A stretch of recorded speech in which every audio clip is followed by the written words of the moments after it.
What is up, everyone? Please take a second to hit that like button. The more likes that we get in a short period of time, the more people the algorithm will bring into the chat to come hang out with us and see what's going on. So please hit that like button. Let me know how you're doing, and happy freedom. Today was a historic day for the country. We should all be proud of Justice Ketanji Brown Jackson and her historic investiture to the United States Supreme Court. More than 100 justices have served on the United States Supreme Court over the past 200 years. But today, for the first time, Americans and people across the world will see 4 women sitting on the bench. And today, for the first time, Americans will see a Black woman serving on our nation's highest court. This is a proud day for America, for our democracy, and in particular for women and Black women. This fulfills major promises President Biden made to help make sure our Supreme Court bench reflects the diversity of our nation, and more broadly, to strengthen the judiciary by fighting to nominate and confirm federal judges at a fast rate. He promised his nominees would be experienced, committed to the rule of law, and that they would represent diverse personal and professional backgrounds. Since taking office, President Biden has made 143 nominations. 84 have been confirmed, which is standout progress. And of his 143 nominees, 68% have been women and 66% are people of color. He's nominated groundbreaking first, who would be the first Black, Latino, and AAPI judge to serve in their circuit or district around the country. Today, as we celebrate Justice Ketanji Brown Jackson investiture, we also want to celebrate the many others across the country making history.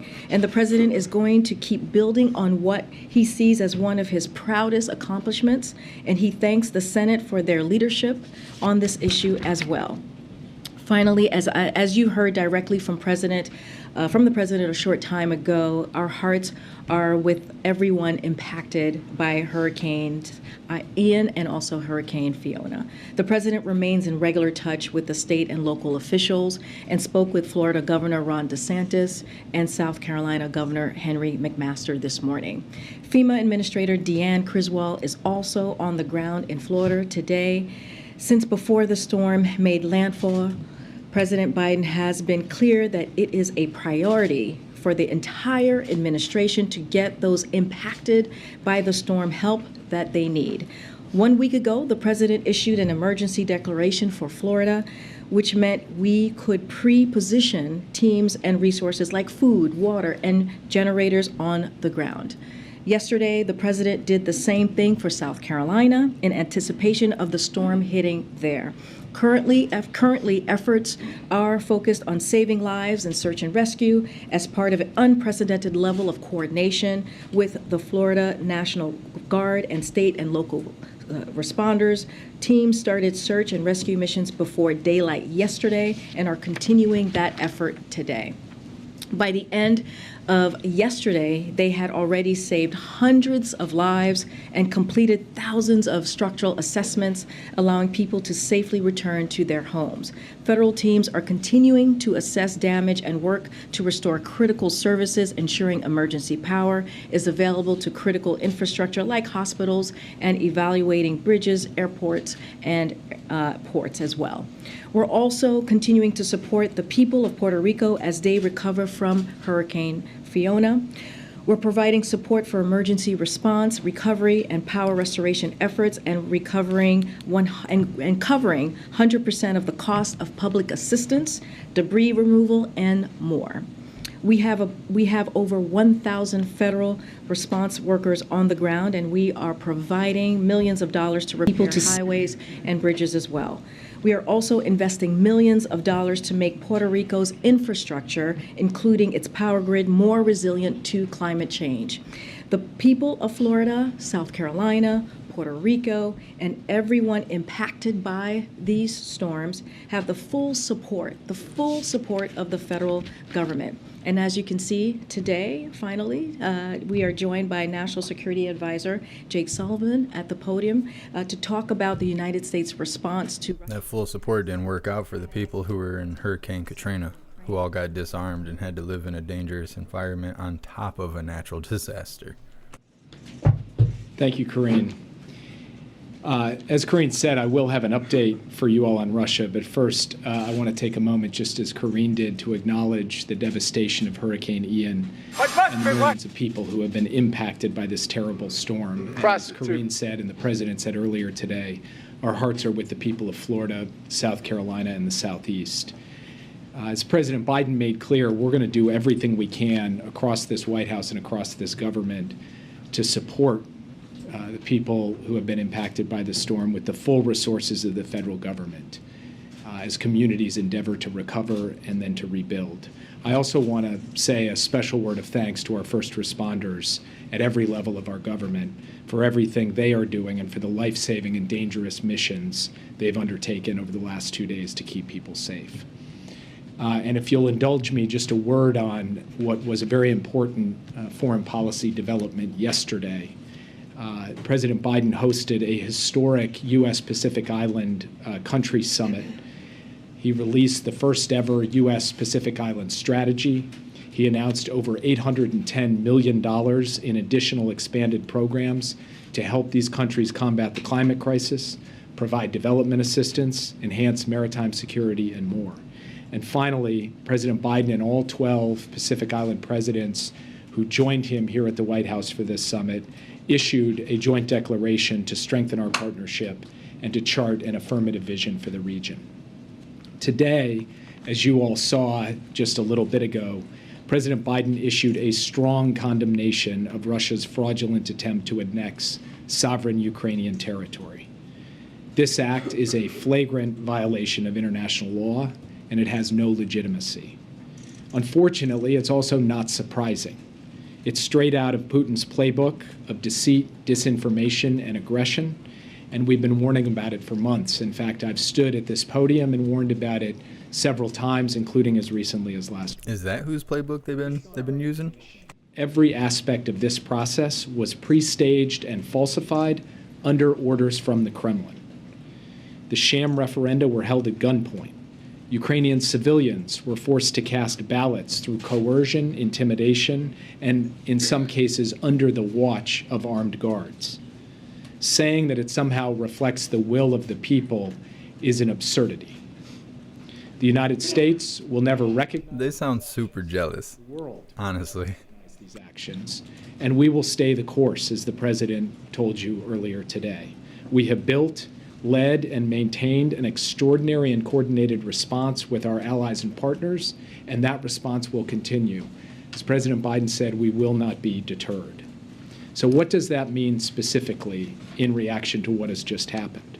First, as we saw from the Treasury Department and as the President underscored, we are sending a clear warning from the United States government, supported by all of our G7 partners. We will sanction and impose export controls on any individual, entity, or country that provides political or economic support to these attempts at annexation. We have put in place authorities to enable us to do that rapidly and efficiently. We are also announcing new sanctions today that target additional Russian government officials and leaders, including State Duma members who are accomplices in these fraudulent actions, and including the central bank governor. We are also sanctioning Russian and Belarusian military officials, and we have specifically targeted defense procurement networks, including international suppliers supporting Russia's military-industrial complex. Second, we will continue to provide military equipment so that Ukraine can defend its territory and its freedom. Today, President Biden will sign legislation from Congress that contains more than $12 billion in additional funding for Ukraine, and we are grateful for the continued support. There is no stronger, more bipartisan rebuke of what Russia has just done, no more timely rebuke, and no more assertive statement that we can make through resources and not just through words, that we are going to continue to help Ukraine defend its territory and to deoccupy those parts that Russia has occupied. Earlier this week, we announced a significant new billion-dollar arms package, which included 18 new HIMARS for Ukraine as part of our long-term commitment to strengthening Ukraine's armed forces over the years ahead. And we expect to have another announcement of immediate security assistance to announce next week. Next, the United States and the international community have been crystal clear that we will use diplomatic tools at our disposal to fundamentally reject Russia's attempts to take its neighbor's territory by force. Today, the United States is supporting a resolution at the UN Security Council to condemn these sham referenda and to call on Russia immediately to withdraw its forces from Ukraine. If Russia seeks to shield itself at the Security Council, the United Nations will work with partners around the world to take action next week at the UN General Assembly. Leaders around the world have spoken out about what's at stake: the independence of the democratic nation of Ukraine, the principles of sovereignty and territorial integrity, and the very foundation of the United Nations Charter and the modern international order. As the Secretary General of the United Nations said yesterday, quote, "It must not be accepted," and it will not be accepted. To put it simply, the regions of Donetsk, Luhansk, Kherson, and Zaporizhia remain Ukrainian territory. Ukraine has every right to continue to defend its sovereignty, which the people of Ukraine are doing bravely and courageously every day with the support of the international community. And the United States, for our part, under President Biden's leadership, will support them at every step along the way for as long as it takes. And with that, I'd be happy to take your questions. Yeah. Ukraine is seeking accelerated membership in NATO. Is that something that's possible or something you would seriously consider? The United States has been clear for decades that we support an open door policy for NATO. Any decision on NATO membership is between the 30 allies and the countries aspiring to join. Right now, our view is that the best way for us to support Ukraine is through practical on-the-ground support in Ukraine, and that the process in Brussels should be taken up at a different time. Yes. Thanks, Jake. In his speech this morning, the president called the Nord Stream pipeline attacks, quote, a deliberate act of sabotage. And he said now the Russians are pumping out misinformation and lies about it. Should we take that to mean that the U.S. now believes that Russia was likely responsible for this act of sabotage? Well, first, Russia has done what it frequently does when it is responsible for something, which is make accusations that it was really someone else who did it. We've seen this repeatedly over time. But the president was also clear today that there is more work to do on the investigation before the United States government is prepared to make an attribution in this case. One of the practical reasons for that is that because gas is emanating from these pipelines, the Danish authorities and other authorities in the Baltic Sea can't actually get down to the source of the leak to do forensics on what appears to be an explosion. So we will have to wait until a combination of physical inspection, intelligence gathering, and consultation with our allies to make a definitive determination. But what we can say unequivocally is the suggestions Russia has made about the United States and other countries are flat out false. Russia knows they're false, but of course this is part of their playbook. Oh, he sound mad. Even capable of carrying out the kind of attack that we saw with hundreds of kilograms of explosives 250 feet below the surface of the sea? Not many. And I think this is obviously an act of sabotage that took place, we believe, in the neighborhood of 70 to 80 meters, 230 to 270 feet under the ocean. That takes some degree of sophistication. But I don't want to get ahead of myself in terms of asserting how exactly this happened or who exactly did it until we're standing on solid ground. We will continue to work with our allies and partners to gather all of the facts, and then we will make a determination about where we go from there. Jay, two questions. Putin clearly had nuclear weapons on his mind today when he was giving this speech. He said the West is deceitful, hypocritical. The United States is the only country to have used nuclear weapons. And he said, by the way, they have created a precedent. How worrying is that to you? I've been clear myself, President Biden has been clear, our administration has been clear that there is a risk, given all of the loose talk and the nuclear saber rattling by Putin, that he would consider this. And we've been equally clear about what the consequences would be. We have communicated that directly to the Russians. We do not presently see indications about. So we got a new sign language person. I'm not convinced. I think looks are deceiving. You gotta look real close. Taking very seriously and communicating directly with Russia about, including the kind of decisive responses the United States would have if they went down that dark road. Is the risk of that higher now than it was 6 or 7 months ago? Well, what's interesting is that at various points over the course of this conflict, including right at the outset, Putin has brandished the nuclear card. He's doing it again. So the risk has been there from the start. It's there today. I'm not going to characterize its exact level, only to say that we have been taking this seriously for some time, and we continue to take it seriously now. Yeah. One broader question before you move on. What lessons from 2014 and from Crimea are you using now? What did you learn from that you're applying here? Well, there's a number of, just in terms of the tactics of how things unfolded in Crimea, including the fact that you didn't have the kind of sustained military conflict associated with it that you do in these cases. That means you cannot draw the analogy too far. On the other hand, one of the things that we have been clear about from the start of this conflict, and even in the months that preceded it, when I stood at this podium and warned that it was coming, is that we were going to be prepared with clear. The people that stand there are so entitled. Certain response. As I've stated before. I'm here before you today to talk about sanctions, to talk about new funding, to talk about new transfers of military equipment and diplomatic initiatives that are unfolding the very day that Putin gives his speech.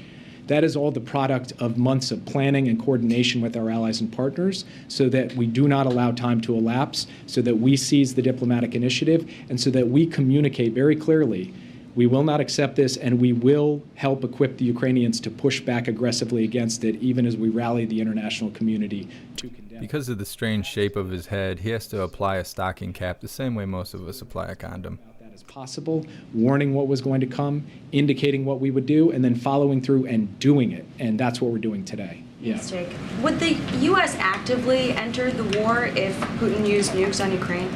So I have said before that we have had the opportunity to communicate directly to Russia a range of consequences for the use of nuclear weapons and the kinds of actions the United States would take. I have also said before that we are not going to telegraph these things publicly.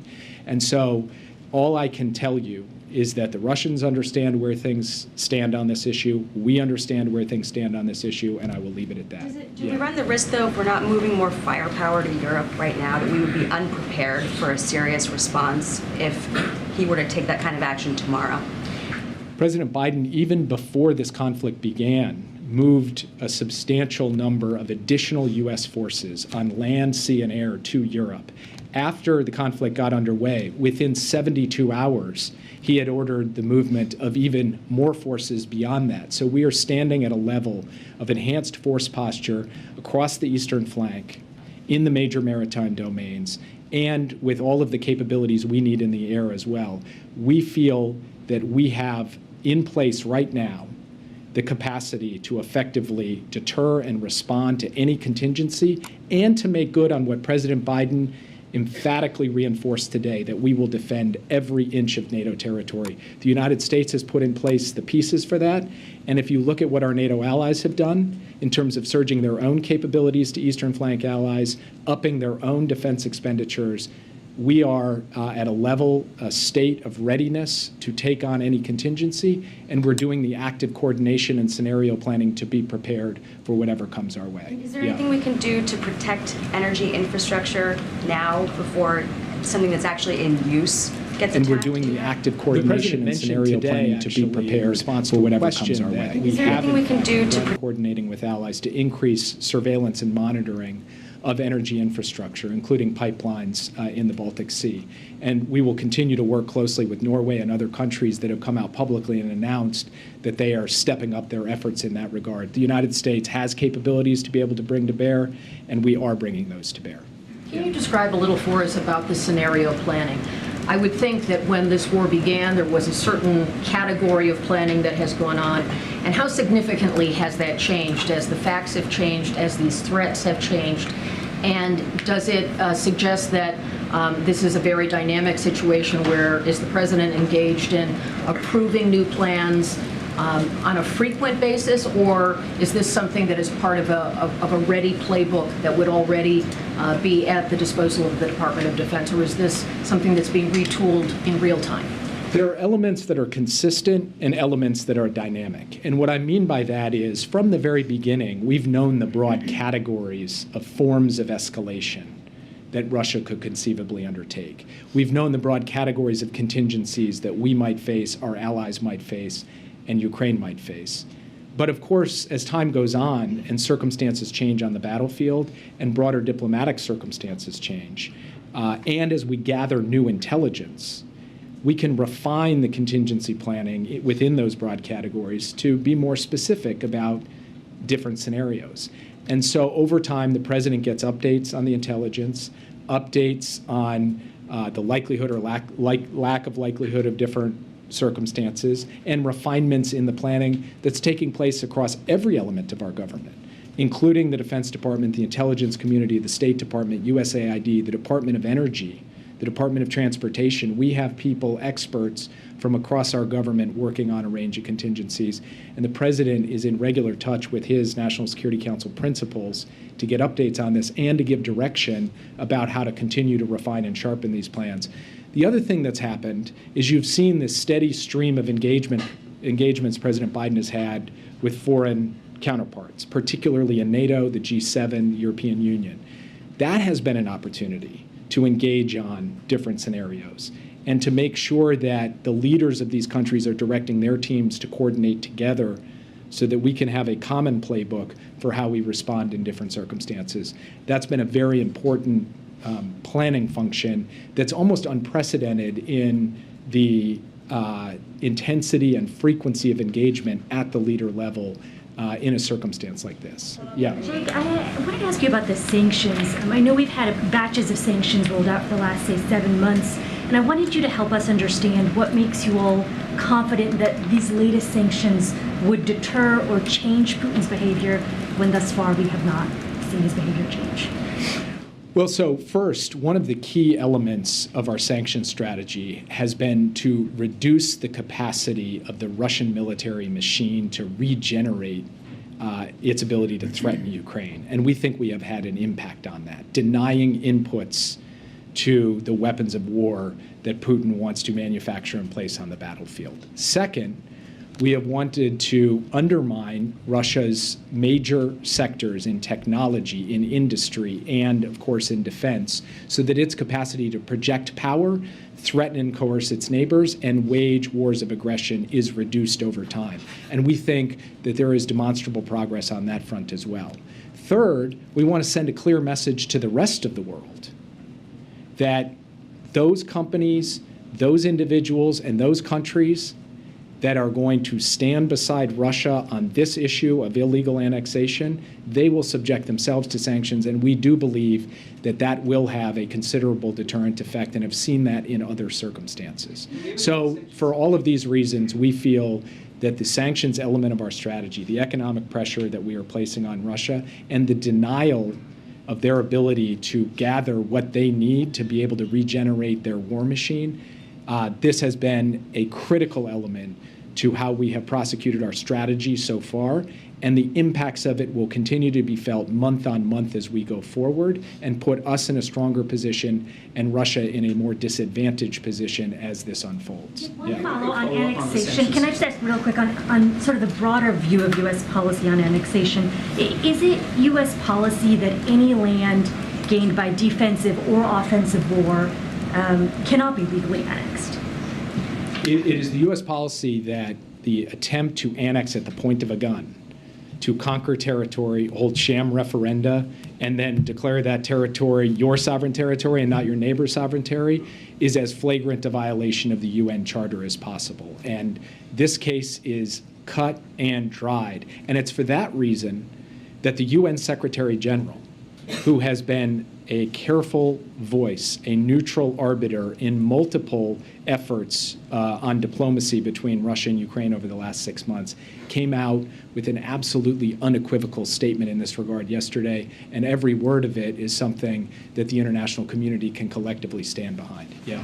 Do Russia's actions give you any second thoughts about enacting the oil price cap policy, which essentially would encourage countries to buy Russian oil at a discount as opposed to a full-out global ban?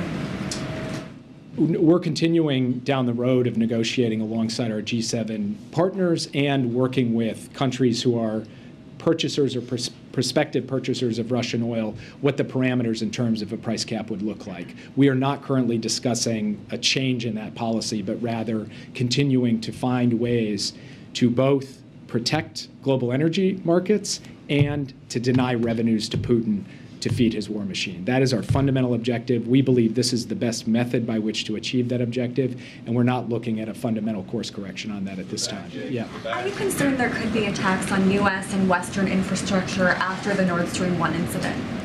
We have to be concerned about the possibility of Russian action, Russian aggression against Western infrastructure, Western facilities. We have been concerned about that from the beginning of the war. We don't have any specific intelligence to share with you today on that, but that is the reason we do contingency planning. It is the reason that we send strong deterrent messages like the President today saying that the United States will defend every inch of NATO territory, and it's why the President said today that we've elevated our surveillance and monitoring of critical infrastructure in NATO territory in the event that it is put at risk, either physically or through cyber means or otherwise, and we will continue to do that. There is a heightened concern about that possibility. Well, before this war even began, I stood at this podium and said the possibility that we could see attacks in the United States, cyber attacks, or we could see attacks in Europe, whether physical or cyber, was real. It was real then, it remains real today, and what happened with Nord Stream 1 and 2 only reminds us that it is real. Yes. Thank you. There is a clear nexus between Russia and Iran regarding the drone program that threatened Ukraine. How worried are you about this, and is there any way to stop it? And will you impose more sanctions on Iran in the aftermath of the killing of Ms. Amini that you yourself condemned, and also they issued some sanctions, but do we expect more sanctions on the Iranian regime? We continue to condemn the brutality and the repression against the brave citizens of Iran, the brave women of Iran who are simply marching for their rights and their dignity and their justice. And we continue to stand with them, not just in word, but in deed. We have issued several sanctions against Iranian entities for what they have done in this killing and brutality. And yes, we will continue to look for targets to impose sanctions in response to these brutal human rights violations. We have also issued sanctions with respect to the transfer of UAVs from Iran to Russia, and we are looking for additional methods to reduce Iran's capacity to be able to manufacture and then to sell these kinds of systems to Russia. We will continue to work on that. And the entire world should see that Russia, as it runs into problems being able to regenerate its own capabilities, has to turn to other countries to try to get a hold of whatever kind of precision munition it can, including Iranian UAVs, that this is a move Russia has been forced to make because it is being denied inputs. And we're going to try and cut off other countries who Russia would seek to go out and approach to get these kinds of weapons to be able to feed their war machine in Ukraine. Yeah. Can I very quickly ask whether the profile of weapons and stuff being sent is changing, and in particular whether you have a view on whether tanks should be provided to Ukraine either by the U.S. or by other countries facilitated by the U.S.?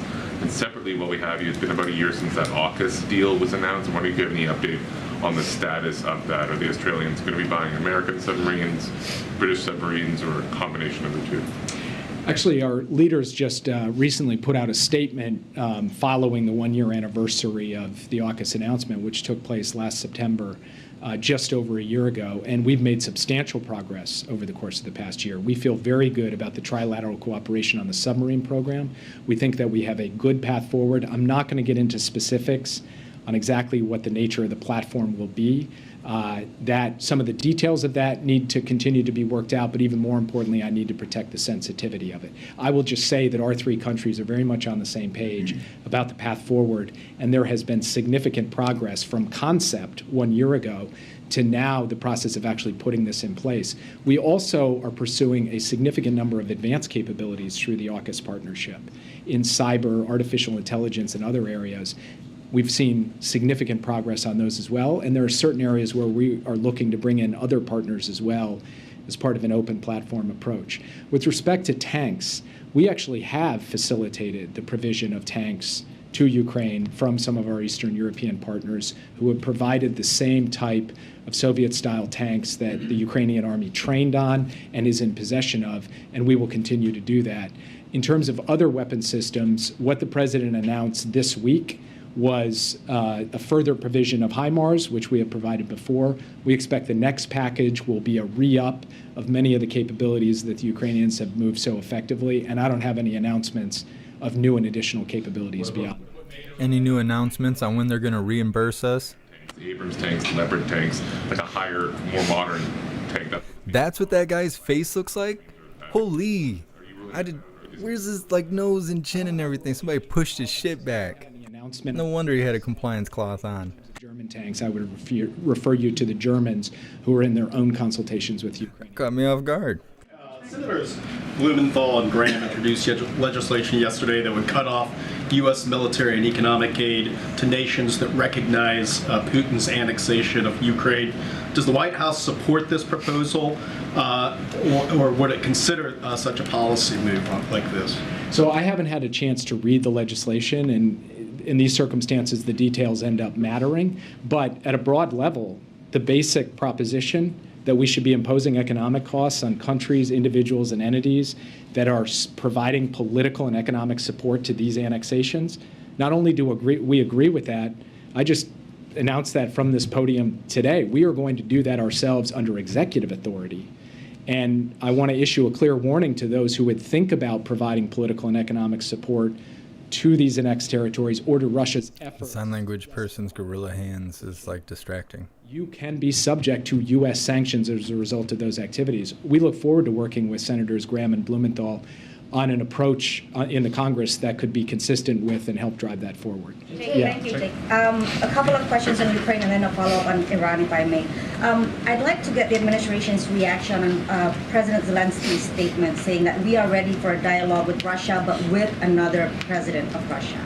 That's my first one. And then the second one is we understand that U.S. diplomats have been pressing Russia's allies to convince Putin to de-escalate. Can you be more specific about those kinds of overtures? In what ways does the administration believe that China and India can apply more pressure on Moscow to de-escalate, not go the nuclear route? So on your second question, we think any country that believes in the principles of the UN Charter, and frankly, that should be every country that signed up to the UN Charter, should be taking on its measure of responsibility to communicate directly to the Kremlin that what it is doing is wrong, it is unjustified, and it must stop. And we are asking that of countries around the world. We'd like them to speak out publicly, and we would like them to convey things privately, diplomatically. With respect to the first question, which was, I'm sorry. Zelensky saying that he's ready for a dialogue with Russia, but with another president of Russia. President Zelensky has consistently said throughout this conflict that the war ultimately will end through diplomacy, and we have consistently backed him up in that. I would have to refer you to him on that precise statement and what he means by it, but what I will tell you is that Hugh over on YouTube says not only is its hands distracting, so is its 6 o'clock shadow.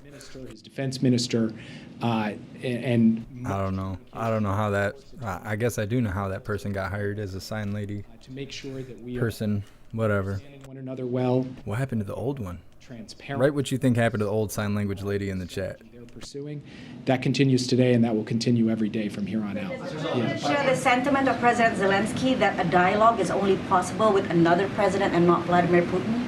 I don't know the context of the statement, unfortunately, so I can't answer it in the characterization you just. Real assistant says it looks like Garth. President Biden believes that a diplomatic solution in Ukraine is possible, but it does look like Garth.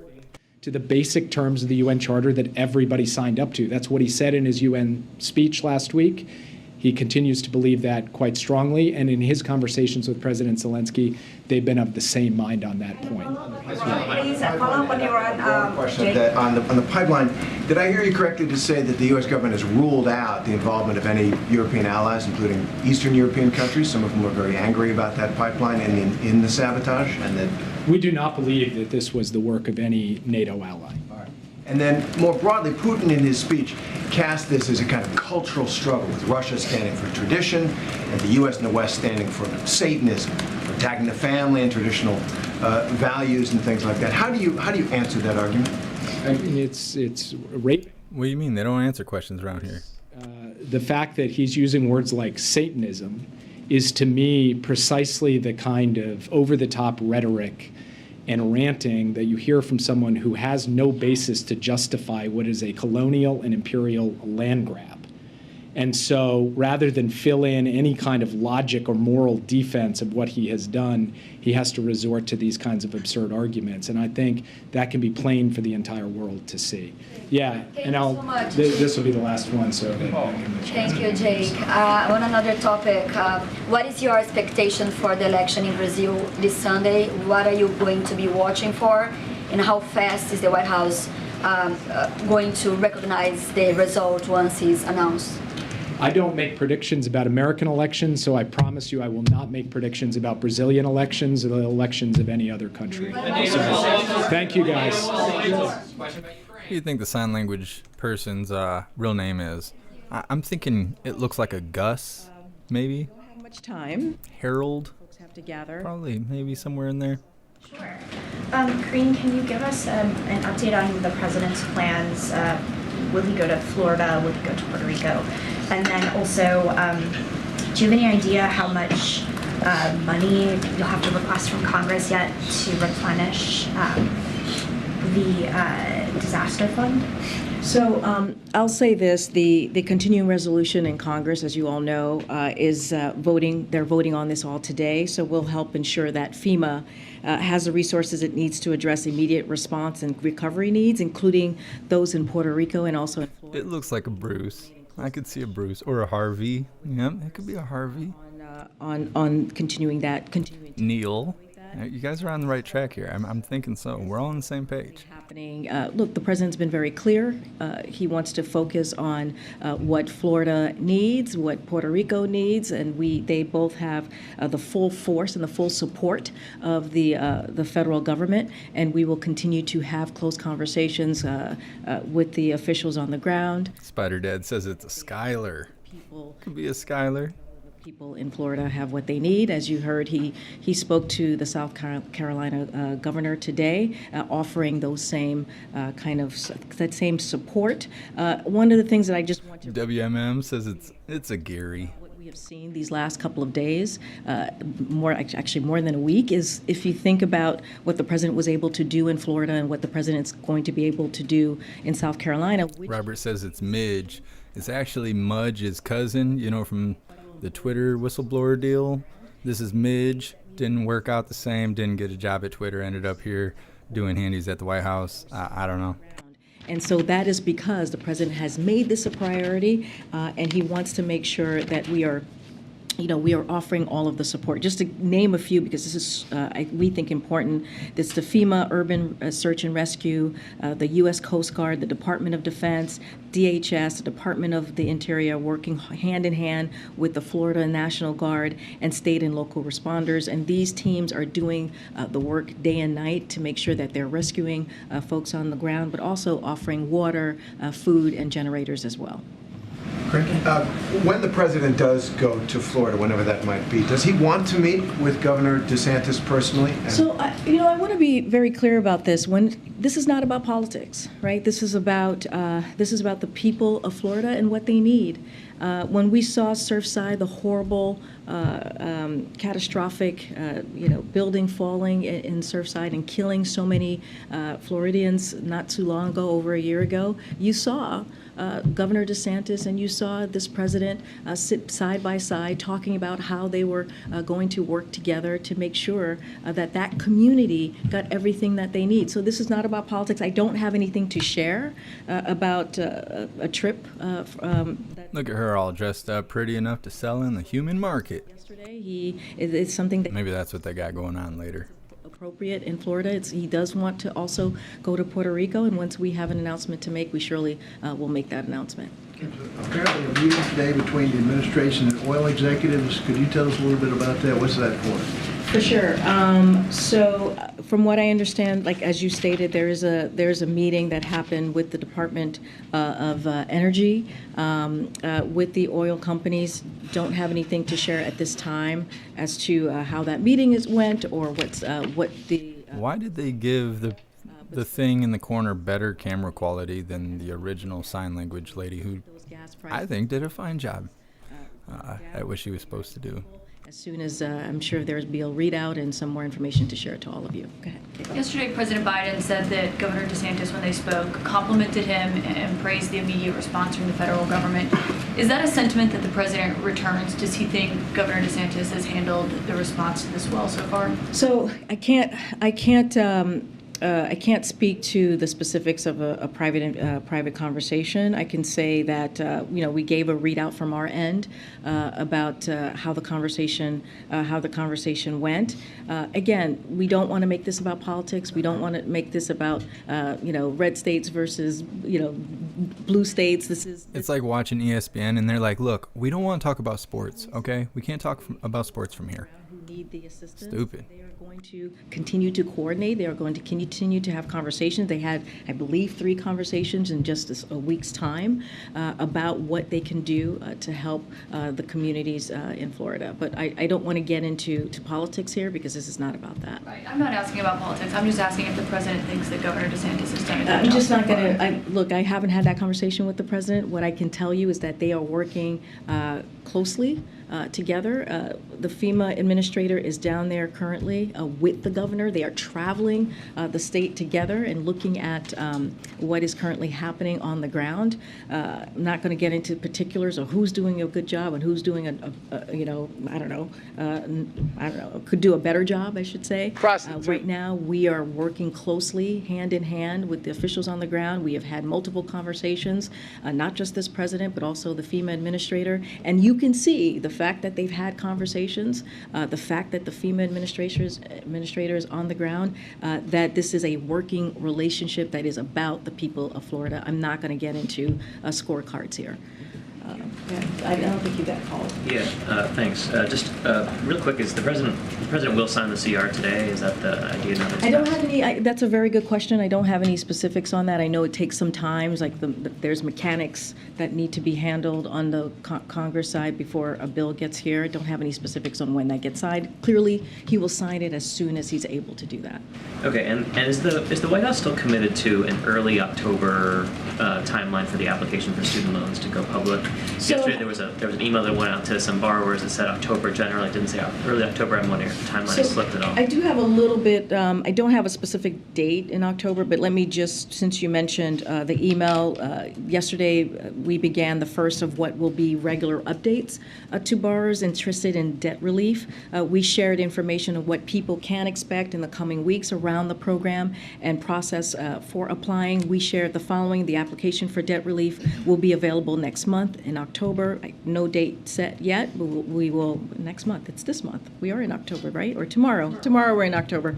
The application will be a short online form. Borrowers won't need to upload any documents or use their FSAID to support their application. The application will be available from October 2022 through December 2023. Once an individual submits a form, the Department of Education will review the application, determine if the individual is eligible for relief, and will work with their loan server to process the relief. Our goal, as you all know, and we have said this, is to provide borrowers a seamless and simple experience, working closely with the servicers who will actually process the relief. We will have additional information for borrowers and in the upcoming days. Again, I know you're asking for a specific date, but that was what we provided in the email, and we should have more soon to share. Really briefly, do we have any week ahead guidance for next week? I know that you don't want to say anything about the trip to Puerto Rico or Florida, but we typically we usually put out our week aheads for those who follow the week aheads coming out of here on Sundays. If there is a trip next week, we certainly will share that with you. Don't have anything to announce at this time at the podium. Just put a plug in for on Fridays as much as possible, trying to give some week ahead. Look at Peter's twin. Been here for 19 months, and we've always done the week aheads on Sundays. I no, I hear you, I get it, but I'm just. She probably won't get called on. I hear what you're saying. We just don't have anything today for Friday to share. I get the question. I got it. But normally, yes, we do our week aheads that we send out on Sundays. And you're right, we used to do that on Fridays. I just don't have anything to share. And we will try and be more proactive in doing that on Fridays, for sure. Go ahead, Jackie. Thanks, Doreen. A couple times this week, the president came after oil and gas companies. He threatened again to investigate instances of price gouging.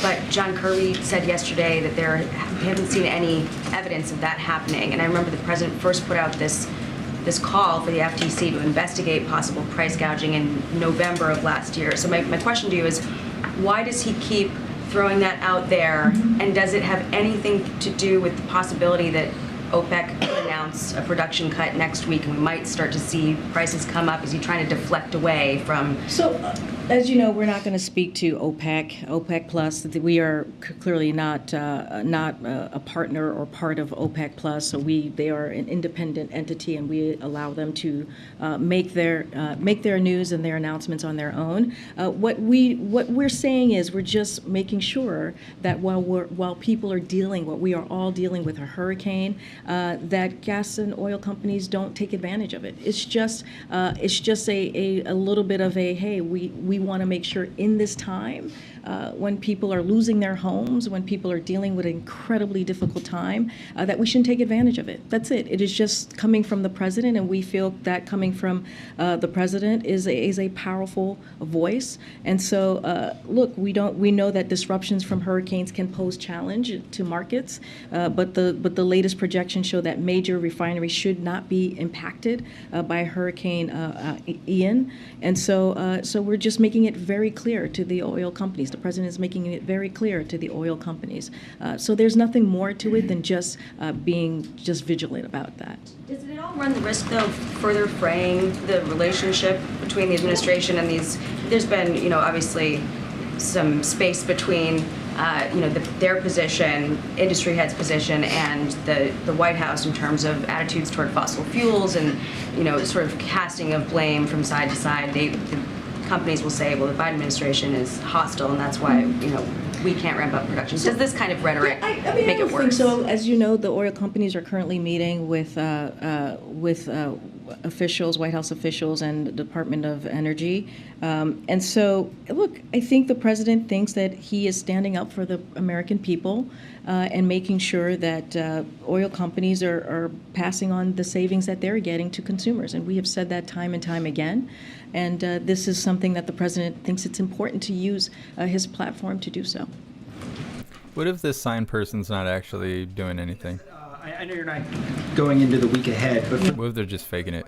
Is in town. I mean, you can tell by looking at them, it's not the first thing they've ever faked in their life. This weekend, anything related to the hurricane that he's planning to? Well, he is getting regularly, daily updated on Hurricane Ian. As you've heard him say many times, if we have anything else to share, we certainly will. As I mentioned, Administrator Criswell is in Florida, so when she, either before she gets back or when she gets back, she certainly will give the president an update on what she saw on the ground so that'll be very important. And she has spoken to him many times, multiple times this week. So again, he'll get a daily update as he has been for the past week or so on both Hurricane Fiona when that was happening and currently with this hurricane. And we will have more to share if there's any other calls that he makes on the ground with officials as well. The other thing I wanted to ask was, you had said the other day that Jackie Walensky's family was going to be here today for a bill signing. Has that happened? Is it happening? It wasn't on the schedule. So yeah, and as you all know, we don't put every bill signing on the schedule. As you can imagine, this is a personal moment that the president was doing. Like I mentioned in the briefing a couple of days ago, and as you just stated, the president has been looking forward to hosting the late representative's family and other lawmakers to honor her legacy. And he is signing the bill naming a post office in her memory, and that is happening. It was happening when we started the briefing, so I haven't gotten an update on how that went. But clearly, this is an important moment for her family, and so I can give you a little bit of who was in the meeting so that you all know. It included the late representative's husband, mother, brother, staff, and several bipartisan members of Congress, Speaker Pelosi, Minority Leader Kevin McCarthy, Representative Jim Baird, Representative Jim Banks. So this again happened while I was coming to the podium, and as you know, the majority of bill signings are not necessarily always done in public, and so this is that example as well. So Kevin McCarthy was here for the bill signing. Is that the first time has he met? I don't have a kind of a data or on how many times he's been here, so I actually can't speak to that at this time. But he was here for this particular bill signing. We have to remember that the issue that she fought so hard for on ending hunger, ending child hunger, and specifically has been an issue that's been bipartisan, and that's what we saw a couple of days ago from that summit. Okay. Yeah, thank you. The Education Department yesterday tweaked some eligibility issues with the student loan forgiveness plan that it basically say that borrowers with federal loans that are owned by private banks are now ineligible. It'll affect perhaps 770,000 borrowers. I've also seen a couple million. Just curious, is that a disappointment for the White House that you have to make this change seemingly around some legal issues? And could there be future changes before applications are made that could narrow eligibility further, or is the plan final now? So first, I just want to make sure, because I know this was out there, that the number of borrowers impacted or change in this change is much smaller. I know there was a number of millions, but it's actually much smaller. So our goal from day one has always been to deliver relief to many borrowers as possible, as quickly as possible, and this change helps us achieve that. So we will continue to make sure we zero in on that.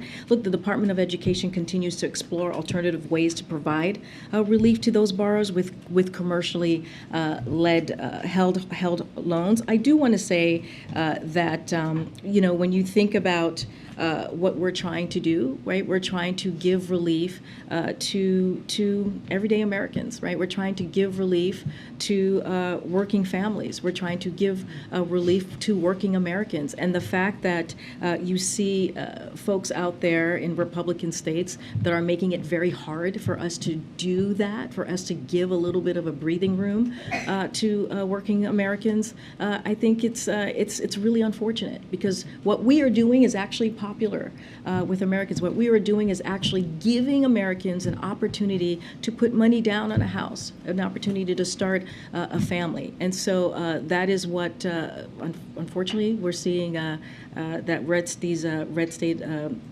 Republican officials are doing. And remember, this is going to help 40 million Americans who truly, really need just a little bit more space. Do you anticipate, though, that the plan is now final, or could there be other modifications like this before the... So I don't want to, I can't speak to that. What I can say is we're going to do everything that we can to explore alternative ways to give relief to those borrowers, these particular borrowers that you were asking me about, that are with commercially held loans. And so we're going to do everything that we can. The Department of Education is going to do everything that they can. Again, this is about giving relief, a little bit of breathing room, some extra kind of opportunity for folks to really, be able to get that house again, to start that family. And so that's what we're going to continue to focus on. I think I have to go. I'm getting but I'll see you all next week, and we will have a week ahead as soon as we can. Thanks, everybody. Thank you.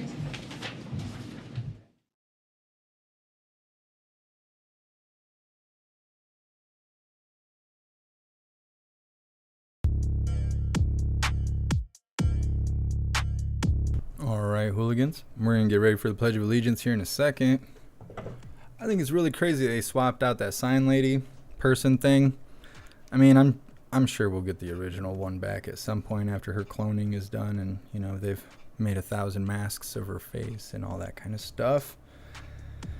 I think if the trans community wants to be taken so seriously, I think they should identify what a trans person is. Like, I don't know.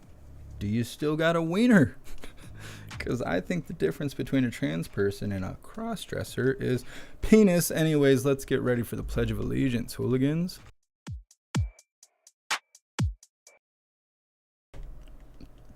Please join me for the Pledge of Allegiance. I pledge allegiance to the flag of the United States of America and to the republic for which it stands, one nation, under God, indivisible, with liberty and justice for all.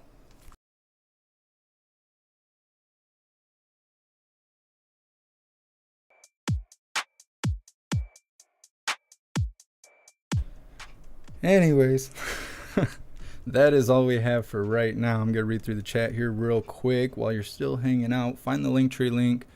Sign up for the other YouTube channel if you're still on the JeffMAC channel and you just, won't go to the free speech platforms. At least sign up to the other channels so when they delete the regular JeffMAC channel, we won't be disconnected. Also join the Hooligan community, either Discord or Guilded, in order to stay intact and whole with all the rest of the hooligans, and also in order to receive notifications for when and where we go live or any kind of special stuff going on. The Hooligan community gets way more information than everywhere else. I've kind of been paying more attention to that stuff since I've reopened Discord, and there's quite a bit more given to the community than any of the social media platforms where you guys may follow me. So definitely join the community. It is worthwhile. We also have a news board that's constantly up to date thanks to Who Through and many other hooligans, so you can know what's going on around you. Also, I am still working like 10-hour days to make this website function and be good and everything we need it to be. Censorship was taken care of on the first day. It's now just functionality at this point. So trying to drop updates in the community on what's going on with the website. As soon as it's available, I'm going to start letting everyone in. The mods will be the first ones in. I'm going to work with Who Through, see what's going on, and then most likely me and Who Through will deliver the information to the rest of the mods. And then once all the mods understand how this website functions, then we'll start letting everyone in. I also have some special coupons and stuff for the website so everybody can go check it out. I will be letting everyone know once everything's open, because otherwise what you guys are going to do, which I've seen you guys do, is go find the website and then try and do stuff over there. And what's going to happen is you're going to burn your coupon. You're not going to get shit. I'm not giving you anything back because you shouldn't have gone and dealt with it when I told you the website was under construction. So I'm not going to tell you the coupons quite yet, but there's great things to come for all the hooligans. And I'm working really hard to make sure that that becomes a reality. It's not hyperbole, like old man Walter says. It's fact. Anyways, I appreciate you guys. Big shout out to everyone that made donations, joined the membership program, or purchased any merch. I appreciate all of you, and I would not be able to do this without you. So thank you so much for all your support. I'll see you guys on the next live. Until then, stand tall, shine bright, and that's a wrap.